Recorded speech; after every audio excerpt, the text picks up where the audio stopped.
So, Paul, I went back and read your message that fine. you sent me on Instagram that was just a summary kind of what the article was about. And I had skimmed over the article and then I sat down to read the article again this evening before I jumped on here. And I'm not going to lie, scientific journal type writing is so incredibly painful for me to read because it's so out of the norm of what I read and how I speak. So I'm taking your summary and I'm going to kind of run with that's the overall feel of the article. But if there's something super specific that I'm missing, other than the fact that I think it's horseshit that they think that women can only be successful by having mentors that are males. If there's something bigger and beyond that I think that's the overall gist of it. Is that correct? I think so, yeah.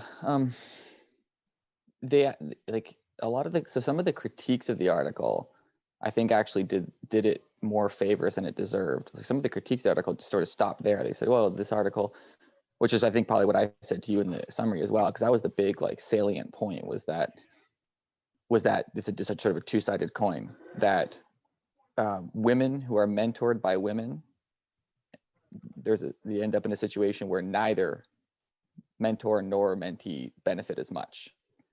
And then to the flip side being that women kind of apprentices are better mentored by men. So it's sort of, but there are some other, I think, like more nuanced points in there that some of the like broad sweeping critiques of the article didn't necessarily get at, because they're kind of buried on like in one sentence in the article. And so there's things like in there, they make a sort of passing reference to power issues and sexism in academic structures, but just kind of say that like maybe those are an issue, those might contribute to this kind of thing. And it's like I don't know, I think that there's sort of there's a few embedded discussions in this, right? One, which is like you said, that it's just horseshit what they're saying, because there's massive flaws in how they did their study. So like scientifically, academically, there's huge flaws in what they did and drawing conclusions that they did from the methods they use. But then there's also these, I think, more like what you're saying, Cindy, like that are beyond just the kind of academic critiques, which is that, you can't just in 2021 almost now bring up, well, maybe there's power and gender issues in academia. Moving right along, I had a ham sandwich for lunch and just like not addressing it. So like, welcome, I see you've reached 1972. Now you're only like 50 years behind. Yeah, exactly. And it's just kind of like you bring it up and make some passing reference to it, but then apparently see no need to actually like disentangle it at all. And I think that there's an issue when like we have a situation where people can feel empowered to like mention that this might exist, which of course it does, but then not feel obligated to address it. Imagine it being in a situation where someone says, oh, there's tons of, which, I mean, this is not hard to imagine this happens, but I just think the gender discussions have not caught up in some cases to discussions around racial issues, for instance, but saying, oh, there's racism in this, and then just moving on. We now will be like, you can't do that. But yet when it comes to gender still, it's like, no problem. That could be for another day. The thing that was so jarring to me too about that study is that was a really, really high impact publication. And that was like one of the least airtight sets of methodology and like rationale of like, man, we're just not going to talk about it. It's like, we're living in an era where there are people like doing their PhDs, quantifying the things that you're saying may or may not be a contributing factor to bias. It was pretty shocking that it was Nature Communications, right?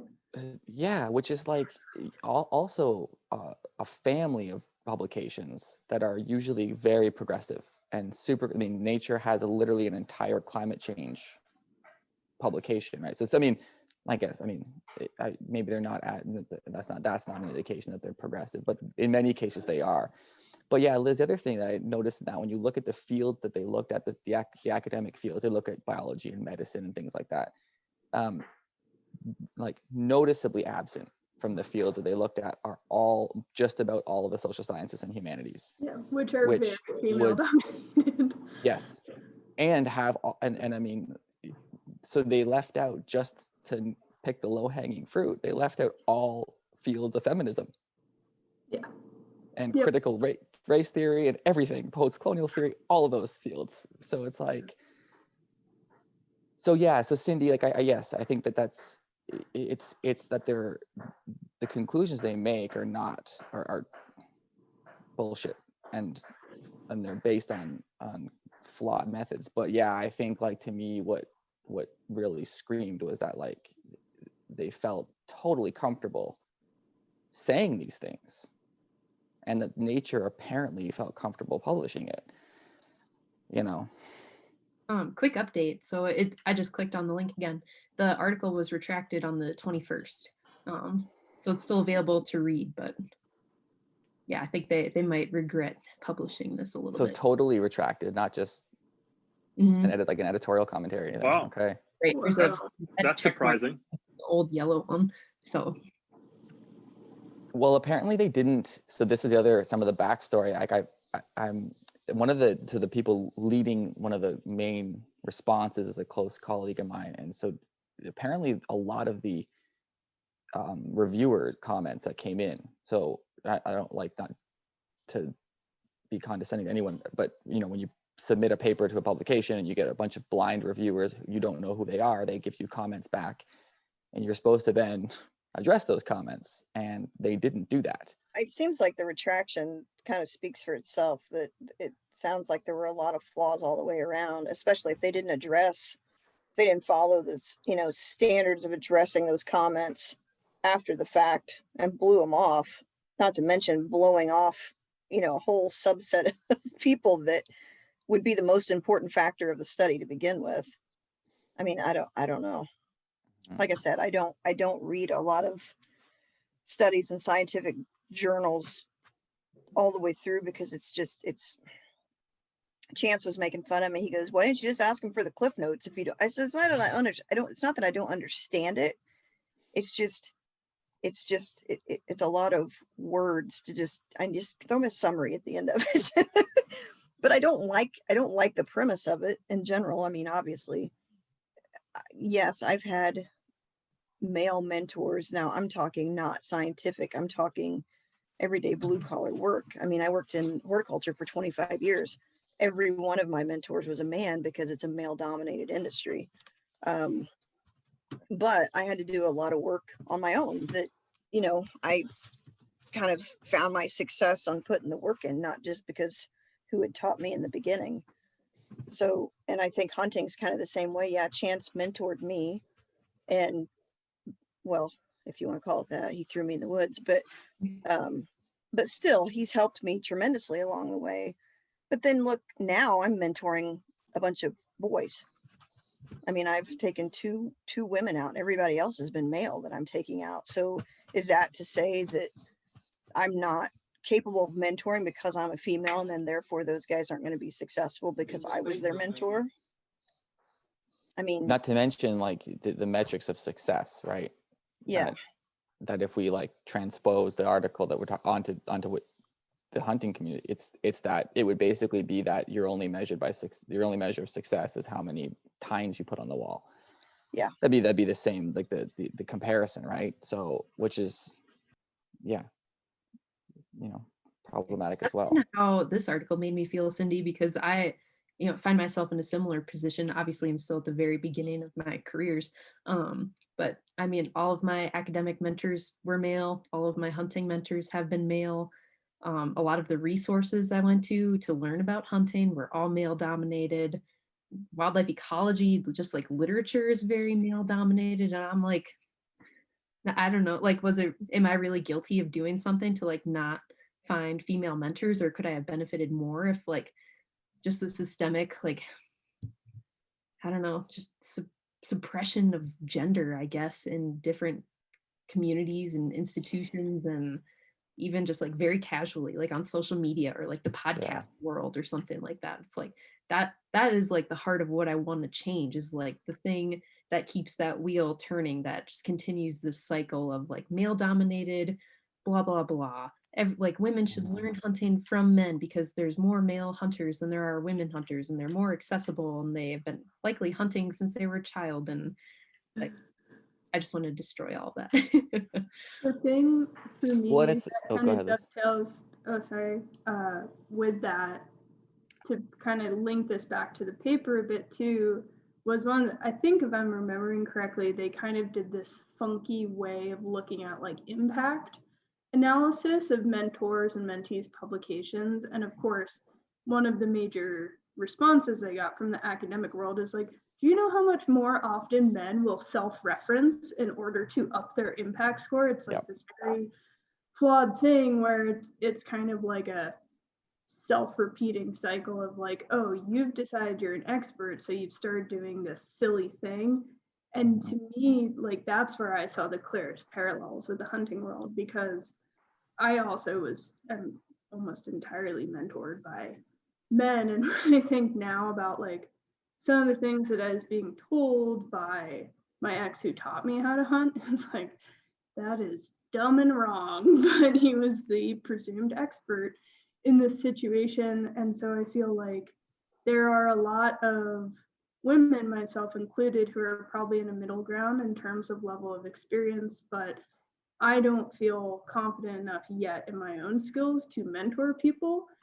And yet there are also plenty of men who have been hunting maybe as long as I have, if not less, and in fewer places and fewer species, who will go on a podcast and act like an expert. But that's just such an anecdotal observation. Like, I don't really know how to put meaningful numbers behind that, I guess. But you're like, your point about, men who self-reference, like, and it's also like the reason that, if you go back a step further, so in the kind of academic publication part, the reason that those guys can self-reference also started out because they're publishing in a male dominated world. And we know there are studies out there that show that that male first authored publications are more likely to be accepted with fewer revisions. So it's a step back even further, right? That like those guys get in publications so much that they are able to self-reference. And I think that the parallel exists in the hunting world as well. Exactly what you just said. It's like when someone on a podcast looks for someone who can speak authoritatively on anything, they find a guy. That guy comes on, they say something with some ounce of clarity, and then everyone references them, right? And so you have that same sort of self-perpetuating cycle, right? And then I think, in my experience, I've probably sold myself way shorter when I talk about mentoring, because I make sure that I point out all the mistakes that I make, and I make sure that I point out that whoever I'm mentoring, we're learning together. Like, there's always going to be something we're both going to learn that day. So I don't know that I would ever have as much clout, because I'm not pretending to be a professional at what I'm doing. You know what I mean? Like, yeah, I've only been hunting 8 years, but I think being a woman adds a different perspective to taking a new hunter out. And being a new hunter takes a newer hunter adds a different perspective to taking a new hunter out. So I may not have the clout because I don't say I'm a professional at what I'm doing, but I certainly feel like I have more to offer than some of these guys that maybe have been hunting for 20 years and they think they know everything and they can't make a mistake and they wouldn't make a mistake. How do you know that those guys are telling new hunters the right things? Are they taking them out and teaching them how to hunt for the right reasons? I don't know. I mean, it is the podcast thing. It's very frustrating because it is just like everything else, male dominated. And, Liz and Gabby and I could bend over backwards and do a million times more than what the average Joe Schmo is going to do, but we're never going to get that I don't know. We're never going to get that.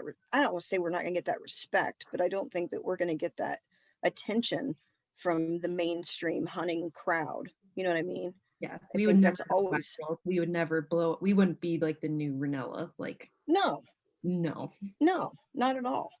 we'd have to be like And supermodels or something, you know?